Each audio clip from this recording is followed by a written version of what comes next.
সমগ্র বরাক উপত্যকা সহ বিভিন্ন এলাকার গুরুত্বপূর্ণ খবরের মধ্যে স্বাগতম। আজ হলো 23 জানুয়ারি, 9 মাঘ, শুক্রবার। আজকের প্রথম খবরটি হলো প্রায় 200 ফুট গভীর খাদে গড়িয়ে পড়ল সেনা জওয়ানের গাড়ি, নিহত 11 জন। এই ভয়ঙ্কর সড়ক দুর্ঘটনায় 11 জন সেনা জওয়ানের মৃত্যু হয়। এ ভয়ঙ্কর সড়ক দুর্ঘটনাটি ঘটেছে জম্মু ও কাশ্মীরের ডোডা জেলায়।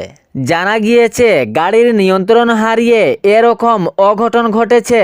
সঙ্গে আহতদেরও সংখ্যা রয়েছেন বলে জানা গিয়েছে। প্রায় 200 ফুট গভীর খাদে পড়ল বুলেট প্রুফ গাড়ি। এই ভয়ঙ্কর দুর্ঘটনায় 11 জন সেনা জওয়ান নিজের প্রাণ হারান।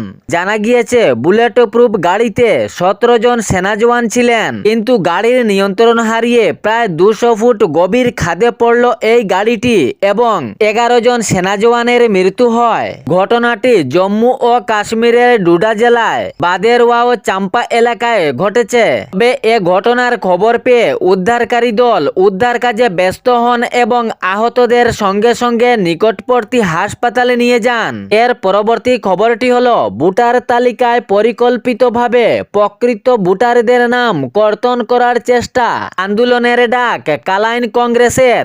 কালাইন ব্লক কংগ্রেসের এক প্রতিনিধি দল কাটিগড়ার সার্কেল অফিসারের সঙ্গে দেখা করেন। চলমান ভোটার তালিকার সংশোধনীর মাধ্যমে প্রকৃত ভোটারদের নাম ভোটার তালিকা থেকে কর্তন করার ষড়যন্ত্র চলছে। সাধারণ মানুষের রাতের ঘুম কেড়ে নিচ্ছে এই এসআর পদ্ধতির প্রক্রিয়া।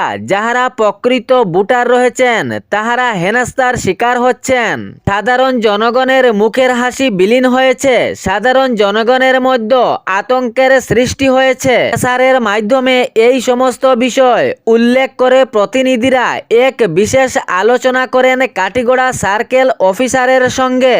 ওনার মাধ্যমে ঊর্ধ্বতম কর্তৃপক্ষের নিকট ইলেকশন কমিশনের গাইডলাইন মেনে 2026-এর ভোটার তালিকার তৈরির জন্য কালাইন ব্লক কংগ্রেসের পক্ষ থেকে একটি স্মারকপত্র প্রদান করা হয়, যাহাতে রাজ্যের যাহারা প্রকৃত ভোটার রয়েছেন এবং যাহাদের ভোটার তালিকার নাম রয়েছে তাহাদের নাম ভোটার তালিকা থেকে কর্তন না করা হোক। যদি প্রকৃত ভোটারদের নাম তালিকা থেকে কর্তন হয় তাহলে বৃহৎ আন্দোলন গড়ে উঠবে বলে জানানো হয়েছে। রাস্তাঘাট অবরোধ করে বৃহত্তর আন্দোলন গড়ে উঠবে বলে পরিষ্কারভাবে জানিয়েছেন কালাইন ব্লক কংগ্রেসের এক প্রতিনিধি দল। তারা জানিয়েছেন ভোটার তালিকা থেকে প্রকৃত লোকজনের নাম কর্তন করা হচ্ছে। এমনকি যাহারা সরকারি চাকরিও করেছেন তাহাদেরও নাম ভোটার তালিকা থেকে কর্তন করা হচ্ছে। যদি এ বিষয়ে প্রকৃত জনগণের নাম ভোটার তালিকা থেকে কর্তন বাদ দেওয়া না হয় তাহলে বৃহত্তর আন্দোলন গড়ে উঠবে বলে জানানো হয়েছে কালাইন ব্লক কংগ্রেসের এক প্রতিনিধি দল থেকে। এর পরবর্তী খবরটি হলো বিজেপির আমলে মদের দোকান অনেকটাই বেড়েছে, এরকম মন্তব্য করলেন অসম প্রদেশ কংগ্রেস সভাপতি গৌরব গগৈ। তিনি উনার বক্তব্যের মাধ্যমে আরো মত প্রকাশ করেন কংগ্রেসের 25 বছর শাসনে 10,000 কোটি টাকা ঋণ নিয়ে অনেক লাফালাফি ছিল হিমন্তের। যেখানে সেখানে সেই ঋণের বক্তব্য ছিল মুখ্যমন্ত্রী হিমন্তের, কিন্তু এখন 1.5 লক্ষ কোটি টাকার আশেপাশে ঋণ রয়েছে, তবুও নীরব মুখ্যমন্ত্রী। এরকম বক্তব্য করলেন অসম প্রদেশ কংগ্রেস গৌরব গগৈ। তিনি প্রসঙ্গে আরো জানিয়েছেন মদের দোকান বাড়িয়ে যুব সমাজকে নষ্ট করার প্রচেষ্টা চালিয়েছে বিজেপি সরকার। গৌরব গগৈ বলেন কয়েকটি সরকারি প্রকল্প ছাড়া বিজেপি সরকার আর কোনো কাজ করেনি রাজ্যে। এ নিয়েই যেখানে সেখানে লাফালাফি হিমন্তের। তিনি উনার বক্তব্যের মাধ্যমে আরো জানিয়েছেন জল মিশনের বেহাল পরিস্থিতি, যোগ্য হিতাধিকারীরা সরকারি সুবিধা পাচ্ছে না, বিজেপি দলের লোকরাই পাচ্ছে এ সুবিধা। তিনি প্রসঙ্গে আরো জানিয়েছেন কংগ্রেস ক্ষমতায় এলে সরকারি প্রকল্প যোগ্য হিতাধিকারী দেখে দেখে দেওয়া হবে।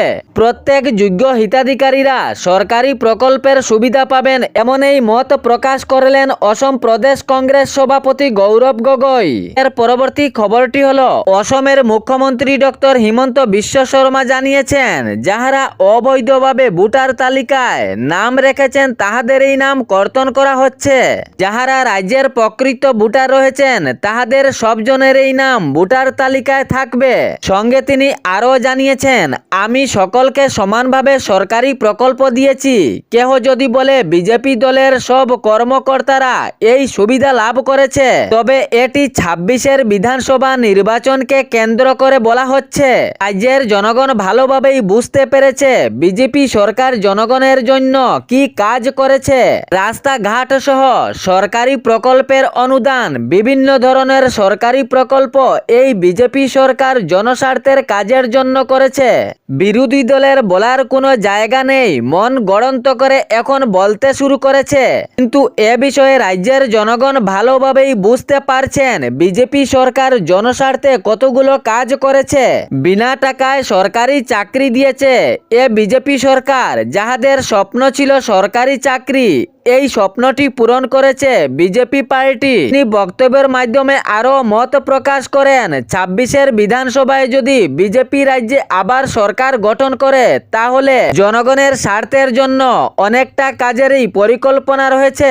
সরকারি চাকরি সহ সরকারি প্রকল্পের অনুদান। এর পরবর্তী খবরটি হলো, ধান সংগ্রহ কেন্দ্র পরিদর্শন করলেন হাইলাকান্দির জেলা আয়ুক্ত।